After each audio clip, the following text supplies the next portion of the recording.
বিসমিল্লাহির রহমানির রহিম। ওয়াজকুরুল্লাহ কাসীরান লাআল্লাকুম তুফলিহুন। আল কোরআন। তোমরা আল্লাহকে বেশি বেশি স্মরণ করো যাতে তোমরা সফল হইতে পারো। জিকির মানে আল্লাহকে স্মরণ করা। জিকির মানে কোরআনের করিমের নামও জিকির। কোরআনুল করিম জিকরুল হাকিম। আর নামাজকে বলছে ওয়াকিমুস সালাত লিযিকরি, আমার স্মরণে তোমরা সালাত প্রতিষ্ঠা করো। এই এরকম যেগুলোর বিভিন্ন অর্থ আছে। তো এখানে অর্থ হলো আল্লাহকে স্মরণ করা। তো আল্লাহকে স্মরণ করা মনের মধ্যে আল্লাহর সবসময় ভয় থাকে। আল্লাহকে যদি স্মরণ করি আমি, তাহলে আমার দ্বারা আমি যে আমি তো আগে বলছি আশহাদুল্লাহ ইলাহা ইল্লাল্লাহ ওয়া আশহাদু আন্না মুহাম্মাদান আবদুহু ওয়া রাসূলুহু। আল্লাহ ছাড়া কোনো ইলাহ নাই এবং মুহাম্মদ তার দাস এবং রাসূল। তো আল্লাহকে স্মরণ করার পরে এগুলি আসে। তারপরে আমার দ্বারা কোনো অন্যায় কাজ হবে না। আমি যদি মনে করেন ফরেন্সিক ডাক্তার হই, একটা হোমিসাইড তাকে মেরে ফেলছে অন্য লোকে, কিন্তু আমার চাপ আসলো বা লোভ দিল, আমাকে টাকা পয়সা দিল, আমি এটাকে সুইসাইড বানাই ফেললাম, হরদম হইতেছে। তো দেখেন, তো আপনারা জানেন কী কয় যে এই তো তো এই সেজন্যে সবসময় আল্লাহর মনে যেন আমাদের মনে যেন আল্লাহর স্মরণ থাকে, এটাই ইম্পর্টেন্ট।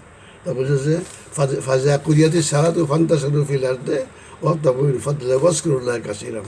নামাজ শেষ হয়ে গেলে ছড়াই পড়বো, বসে থাকবার মসজিদে, কিন্তু সবসময় আল্লাহকে স্মরণ করবো, আল্লাহকে স্মরণ করবো, আল্লাহ স্মরণ।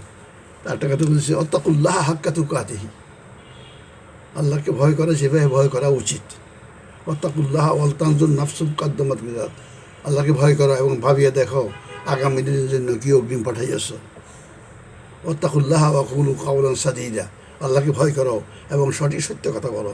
এই ওয়াত্তাকুল্লাহ ওয়াজকুরুল্লাহ বহুবার আছে। তো সেই জন্য আল্লাহকে যদি আমরা ভয় করি, আল্লাহকে যেভাবে ভয় করা উচিত সেভাবে ভয় করতে বলছে।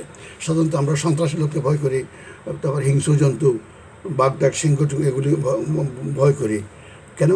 তারা ডেঞ্জারাস, তারা আমাকে ক্ষতি করতে পারে, তার দ্বারা আমার ক্ষতির সম্ভাবনা।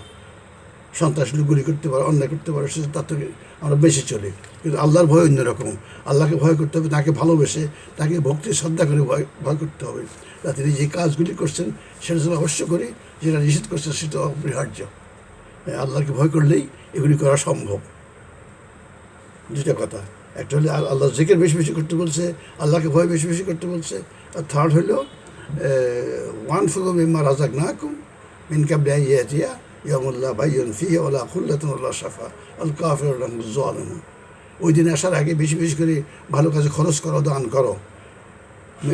মৃত্যু আসার আগে অথবা তোমার কিয়ামত আসার আগে, যেদিন কেউ কারো সাহায্যকারী হবে না, তোমার সাহায্য কেউ আসবে না আল্লাহ ছাড়া। তো সুতরাং ভালো কাজে বেশি বেশি খরচ করতে বলছে, অপরোপকারিতা। ক্ষুধার্তকে অন্নদান, বস্ত্রদান, গৃহহীনে আশ্রয় দান, রোগীকে চিকিৎসা দেয়, এই সমস্ত ভালো ভালো কাজ করছে। তো এখন এটা আজ রমজান মাস আসতেছে, হয়তো 1-1.5 মাস পরে। তো এখন এই সময় যদি আমরা অন্তত আমাদের দরিদ্র জনগোষ্ঠী তো সংখ্যা অনেক বেশি, তারা যেন অন্তত সেহরি খেয়ে রোজা রাখতে পারে এবং ইফতার পরে যেন তারা একটু ভালোভাবে খাইতে পারে, উইথ স্যাটিসফ্যাকশন। এই কাজে যদি আমরা টাকা পয়সা খরচ করি আনফিকু, তাহলে সত্যিকার আমাদের ফায়দা হবে। ও রমজানের দিনের উমরা হজের সমান, এটা কোনো কোরআনের কথা না, আল্লাহ রসুলের কথা বলেন নাই, বুঝলেন? রমজানের দিনের উমরা হজের সমান, তারপর হজ করলে সব গুনাহ মাফ হয়ে যায়, এই সমস্ত কথা কিন্তু কোরআনের কথা না, কোরআনের কথা বলে নাই। তো বলছে আনফিকু, বলছে যে আল্লাযীনা ইয়ানফিকুনা ফী সাবিলিল্লাহি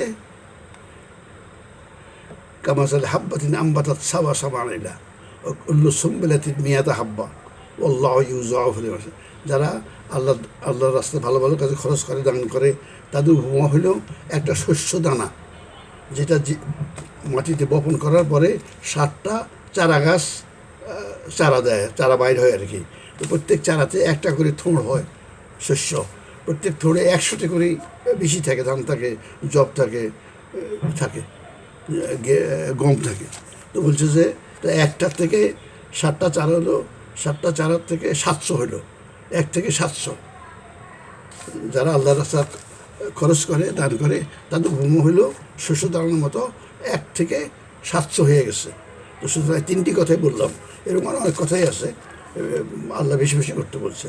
এখানে একটা বলে আল্লাহ জিকির করতে হবে, আল্লাহর স্মরণ। আল্লাহর স্মরণই তো আমাকে পাপ কাজ থেকে বিরত রাখবে। যত বড় চাপ আসুক না কেন, আমি তো অন্য কাজ করবো না। যেহেতু আমি যদি আল্লাহর স্মরণ মানে, আমাকে আল্লাহর কাছে হিসাব দিতে হবে। আল্লাহর ক্যামেরা আমার সব কর্মকাণ্ড রেকর্ড করে ফেলতেছে, গোপন করার উপায় নেই, সব রেকর্ড হয়ে যেতেছে। আমি কি বলতেছি কি না বলতেছি, সত্য কোরআন সত্যকে গোপন করে অন্য একটা হাদিসের নামে বলে অন্যদিকে নিয়ে যাওয়া, কোরআন অর্থ বিকৃত করা আমি করতে পারবো না যদি আমি আল্লাহকে ভয় করি। আল্লাহকে ভয় করি, আল্লাহকে স্মরণ করি, আল্লাহর রাস্তায় দান খারাজ করা অভ্যাস যদি আমার থাকে, আমার দ্বারা কোনো অন্যায় কাজ হবে না। সুতরাং 3টি কাজ, আল্লাহকে স্মরণ, আল্লাহকে ভয়, আল্লাহর রাস্তায় দান। আশা করি আমার ভাই বোনেরা এই রমজান আসতেছে, এই রমজানে একটু দান খরচ বেশি করবেন। আপনজন থেকে আরম্ভ করবেন, পাড়া প্রতিবেশী, রাস্তাঘাটের ফুটপাতের দোকানদারগুলি আল্লাহ বলেও দিয়েছেন, ফকিরদের দিও না। ফকিরা জামদাম ফুল ধরে, তারা তো সব পায় এরকম, কিন্তু যারা চুপ করে থাকে তাদের অতিথি অবশ্য, তোমার নিজ গুরু তাদের খুঁজে বাইর করে তাদের দিবা। এই তো সুতরাং আমরা যেন দান করার সময় এভাবে দেই। ওই যে জাকাতের কাপড় দিতে আসেন, ওই ফেতরা নিতে আসেন, ঢোল পিঠে দিয়া, এই সমস্ত করে কোনো নিয়ম না। এটা মানুষ গরিব লোকদেরকে এটা অপমান করা হয়। এই আল্লাহর স্মরণ, আল্লাহকে ভয়, আল্লাহ রাস্তা দান, এই 3টি কাজ যদি আমরা করতে পারি, তবে আমরা তুফলেহন মুফলেহন সফল কাম হইতে পারবো। আল্লাহ আমাদেরকে এই কথা করে বুঝার তৌফিক দেন।